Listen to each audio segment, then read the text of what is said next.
Seigneur Dieu Tout-Puissant, pour cette nouvelle semaine, je veux te prier de nous accompagner, nous tes enfants, dans tous les premiers pas, dans tous les nouveaux départs, dans tout ce que nous allons entreprendre en cette nouvelle semaine. Nous voulons tout placer sous le couvert de ton sang, nous voulons tout mettre entre tes saintes mains. Tu as dit dans ta parole que ceux qui te confient ton sort en l'Éternel, et lui, il agira. Et tu as dit également que, Seigneur, si nous te confions notre sort, toi, nous ne serons point dans la honte. C'est pourquoi, Père, au nom de Jésus, je prie que cette semaine soit entre tes mains sous le couvert de ton sang pour tous tes enfants qui t'invoquent, tous tes enfants qui te prient, tous tes enfants qui croient en toi, qui espèrent en toi, tous tes enfants qui s'attendent à toi. Que cette semaine, Éternel de Tout-Puissant, ils reçoivent dans leur cœur ta vision, qu'ils reçoivent ta direction, qu'ils reçoivent ton orientation et qu'ils reçoivent ton conseil pour tous les nouveaux départs, pour toutes les nouvelles activités, pour toutes les nouvelles visions dans lesquelles ils sont en train d'entrer. Je prie au nom de Jésus-Christ de Nazareth que l'esprit de tes enfants soit éclairé par ta parole, éclairé par ta lumière, éclairé par ton esprit qui nous a été laissé pour nous conduire dans toute la vérité. Nous avons besoin, Saint-Esprit de Dieu, qu'en cette nouvelle semaine, tu nous montres ta voie. Nous avons besoin, Saint-Esprit de Dieu, qu'en cette nouvelle semaine, tu ouvres nos yeux afin que nous voyions ce que tu vois, que tu ouvres notre esprit, afin que nous soyons capables de saisir ta volonté pour cette nouvelle semaine, ton orientation et ta direction. Seigneur, en cette semaine qui démarre, nous ne voulons pas marcher à côté de ta parole, mais nous voulons marcher dans ta parole, selon ta parole, soumis à ta parole et par ta parole. Cette nouvelle semaine, Seigneur Dieu Tout-Puissant, je prie au nom de Jésus-Christ que tu sois celui qui guide nos pas. Je prie au nom de Jésus-Christ que tu sois celui qui nous dirige par ta parole, Seigneur. Qu'elle soit claire dans notre esprit, qu'elle touche nos cœurs et qu'elle change nos vies et que, Seigneur Dieu Tout-Puissant, cette semaine, nous puissions voir ta gloire. Au nom de Jésus-Christ de Nazareth, Amen.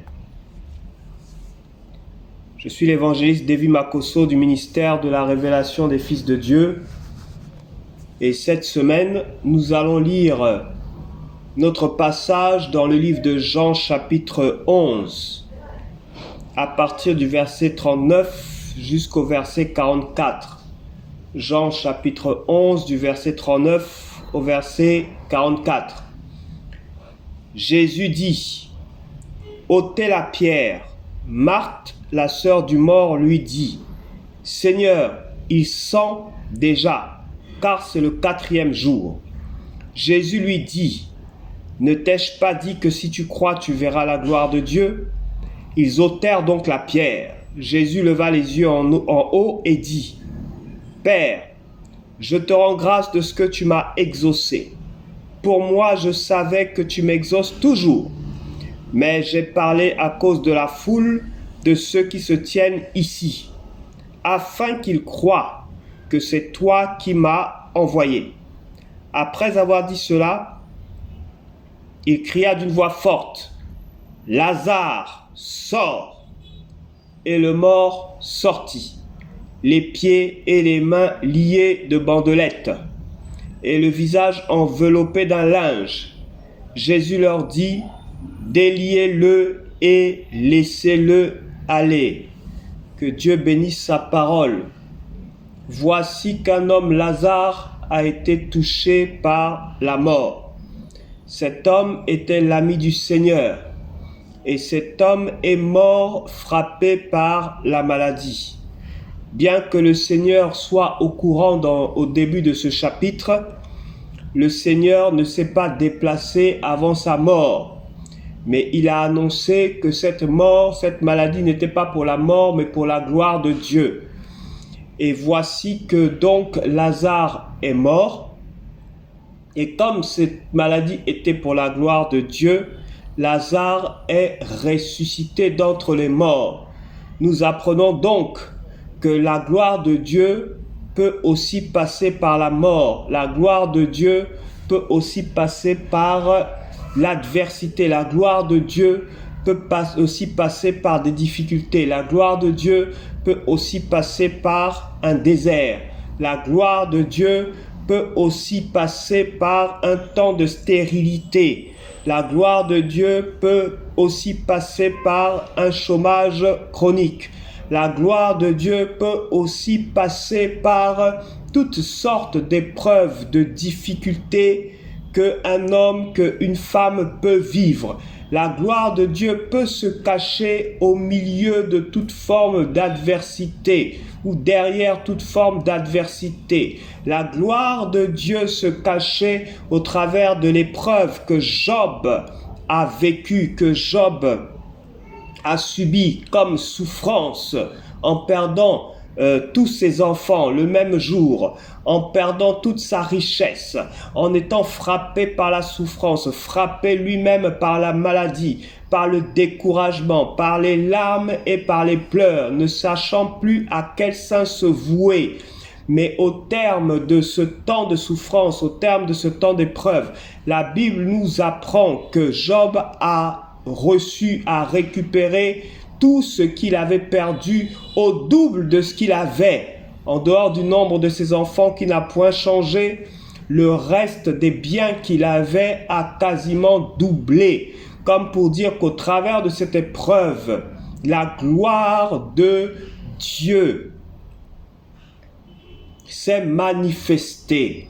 Ce qui était en jeu dans la vie de Job, c'était la foi de Job. Ce qui était en jeu dans la vie de Job, c'était de savoir si Job allait continuer de croire en Dieu dans les épreuves, croire en Dieu dans les difficultés, croire en Dieu dans l'adversité, croire en Dieu après avoir perdu ses enfants, croire en Dieu après avoir perdu ses biens, croire en Dieu pour certains après avoir perdu un travail, croire en Dieu pour d'autres après avoir perdu une grossesse, croire en Dieu pour d'autres après avoir perdu un frère, une sœur frappés par la mort, continuer de croire en Dieu pour d'autres après avoir été humiliés, continuer de croire malgré tout. La femme de Job lui a dit « Maudis Dieu et meurs », mais Job ne l'a pas fait. Il est resté ferme dans sa foi, croyant que Dieu existait et que son Rédempteur se leverait le dernier. C'est ce qui s'est passé dans la vie de Lazare. Lazare est mort. Nul n'a pu le guérir, nul n'a pu le soigner, nul n'a pu empêcher que la mort le touche. Lazare est mort. Sans l'intervention de quiconque, même pas celle du Seigneur Jésus, bien qu'il ait été informé. Lazare est mort, parce que la mort de Lazare devait servir les intérêts du Seigneur, elle devait servir la gloire de Dieu. Ce qui est en jeu ici, c'est ta foi.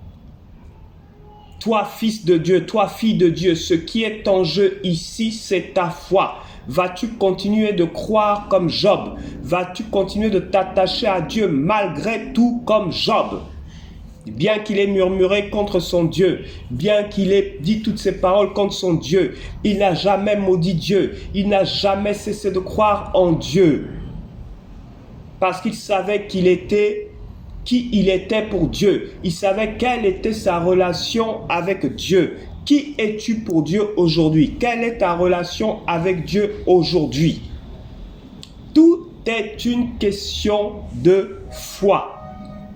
Vas-tu continuer de croire malgré les échecs?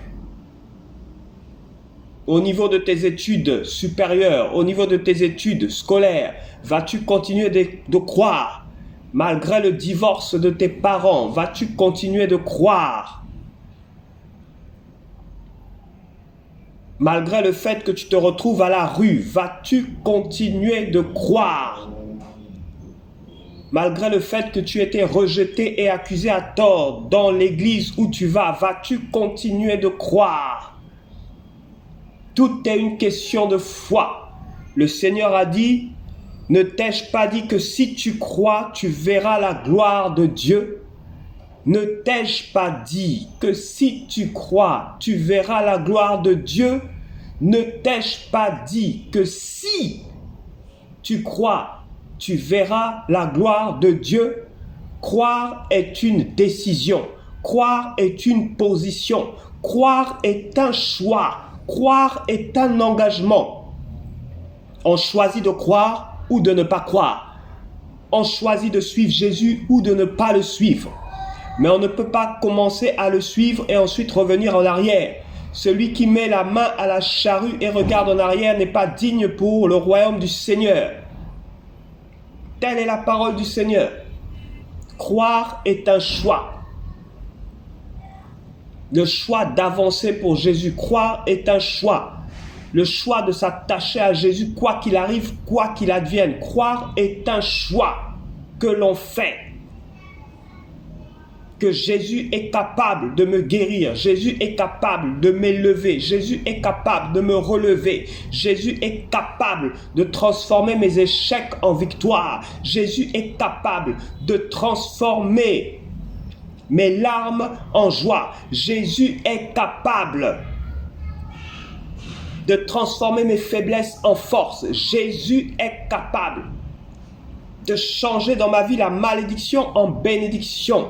Tout est une question de foi. Est-ce que je crois qu'il peut le faire? Est-ce que je crois qu'il est capable de le faire? Si tu crois, tu verras la gloire de Dieu au travers de cette épreuve, au travers de cette difficulté, au travers de cette grande tristesse, de cette angoisse, de cette dépression. Si tu crois, malgré tout, tu verras la gloire de Dieu. Si tu crois en cette parole de Jean chapitre 11, verset 40, et non dans ce que les gens disent, et non dans ce que tu vois, et non dans ce que tu ressens, et non dans ce que tu ressens dans ton cœur. Si tu crois en Jean 11, verset 14, et non en tes pensées troublées, tes pensées défaitistes, si tu crois malgré tout que quoi qu'il arrive, ton Dieu te relèvera, ton Dieu te ressuscitera, ton Dieu t'élèvera, ton Dieu changera ta position, ton Dieu te fera avancer par la puissance de son nom. Si tu crois cela, alors tu verras la gloire de Dieu. Tout est une question de foi. Positionne-toi dans la foi et tu verras la gloire de Dieu. Positionne-toi bien en croyant en Jésus. Lazare a vu la gloire de Dieu parce que le Seigneur Jésus a eu suffisamment de foi pour croire que Lazare pouvait ressusciter au travers de sa prière. Si tu crois, tu verras toi-même dans ta vie la main puissante de Dieu se manifester, des fois pas par toi, peut-être par d'autres personnes. Peut-être que la situation peut être renversée. Quelque chose de surprenant peut arriver. Quelque chose à quoi tu ne t'attends pas. Comme une main qui vient de nulle part. Comme la main du Seigneur qui change les situations, qui transforme les situations. Qui agit là où les hommes ne peuvent plus agir. Qui opère là où les hommes ne peuvent plus se manifester. Le cas de Lazare était un cas fini. Il était mort et enterré depuis 4 jours dans la grotte. C'était fini. Mais le Seigneur Jésus n'avait pas dit son dernier mot. Et le Seigneur Jésus a attendu jusqu'à la fin.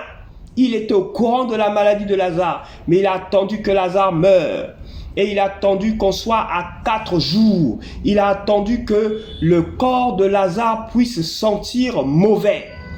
Que le corps de Lazare soit touché par la décomposition. Il a attendu qu'on soit dans une situation où le corps de Lazare soit irrécupérable. Une situation où plus personne ne peut agir, où plus personne ne peut faire quoi que ce soit. Ils étaient tellement convaincus que c'était la fin que lorsque le Seigneur Jésus-Christ est arrivé, il leur a dit, ils leur ont dit, ah Seigneur, si tu avais été là, une situation où les hommes disent que Dieu ne peut plus rien faire, que Jésus ne peut plus rien faire, c'est fini. Le Seigneur a attendu qu'on soit à cette situation-là pour se lever le dernier. Job a dit, mon Rédempteur est vivant. Il se lèvera le dernier. Pas le premier, mais le dernier. Quand tu auras tout essayé, par ta propre intelligence, par ta propre sagesse, par tes propres méthodes, par tes propres formules, quand tu auras tout essayé, en regardant à gauche, en regardant à droite, en sollicitant les uns et les autres, quand tu auras tout essayé par ton propre expérience, par ta propre compétence, et que tu auras échoué, et que l'aide que tu auras demandée à côté, à droite ou à gauche, qu'ils auront également échoué. Quand chacun d'entre vous aura échoué par ses propres forces, par ses propres intelligences, sa propre intelligence, par sa propre sagesse, alors la sagesse du Saint-Esprit prendra le contrôle. La sagesse du Saint-Esprit va commencer. Lorsque tu diras c'est fini, je n'en peux plus, je ne sais plus quoi faire. Seigneur, toi, fais selon ta volonté. L'Éternel, le Dieu vivant, lui, il se lèvera, le dernier. Et alors, au nom de Jésus-Christ de Nazareth, tu verras la gloire de Dieu. Amen. Que Dieu te bénisse.